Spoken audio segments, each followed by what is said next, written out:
Ratings and reviews for the first episode are in. It looks like we have 0 viewers. Oh, good. Always good to have a growing fan base. And there are several reviews and comments here. First from Gyro in Austin, Texas. These are from you. These are all from you. Well, I did watch the premiere. Okay, fair enough. Comment number 1. Austin sucks. Give the good-looking guy more lines. Okay, first of all, we look exactly the same, and you need a haircut. That's just not... That's uncalled Sorry for. about that. Really. Moving on to the next comment. Why are you writing a book? You are a math major. Well, you're not a writer. Neither are you. You know what? No co-author credit for you. Hey! No, you don't deserve it. You're just gonna be mean to me the whole time and not contribute. Okay, I'm sorry. I didn't really mean it.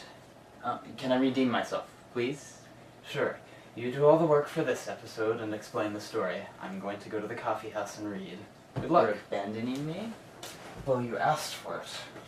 Bye. I thought we were a team.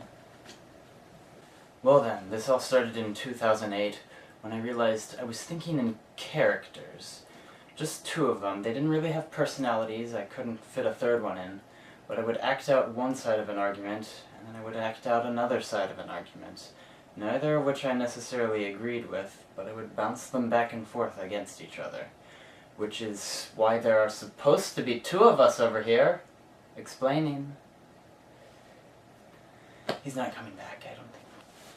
And even though I could never seem to work a 3rd character in or give them personalities, I started to wonder, what would happen if I could?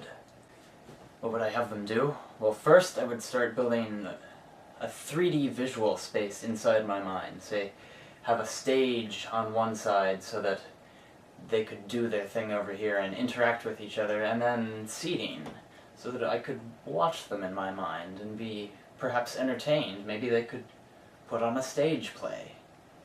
But what would happen if there was a bad director who overworked the actors in my mind? They would go on strike! Now to divert for a moment, I had read Edgar Allan Poe's The Fall of the House of Usher, in which the characters and the house itself symbolize different parts of the human mind. There's also a hell of a lot of drug abuse involved in the story, but it's mostly about the conscious mind and the unconscious mind having conflict against each other.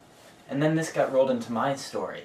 The theater in my mind would represent the consciousness of my own thoughts, and the characters themselves represent a distribution of brain power. The director settles the strike by sending all of the actors on a vacation. Unfortunately, as soon as the 8 actors, who represent the vast majority of my brain power, leave the theater, symbolizing my conscious mind, on their road trip, my outer body falls into a deep sleep. All on the day my outer self has an audition for an acting role in a play. And the outer me is asleep, all because leaving the director character alone inside the symbolic consciousness of the theater is not enough brain power left to maintain a conscious state in the outer me. Meanwhile, 1,000 miles away, somewhere in the subconscious or unconscious mind, the van breaks down, leaving all of the actors stranded with a 1,000-mile walk back to the theater. I'm tired, let's get some sleep. But you can't stop now. I just got to the good part.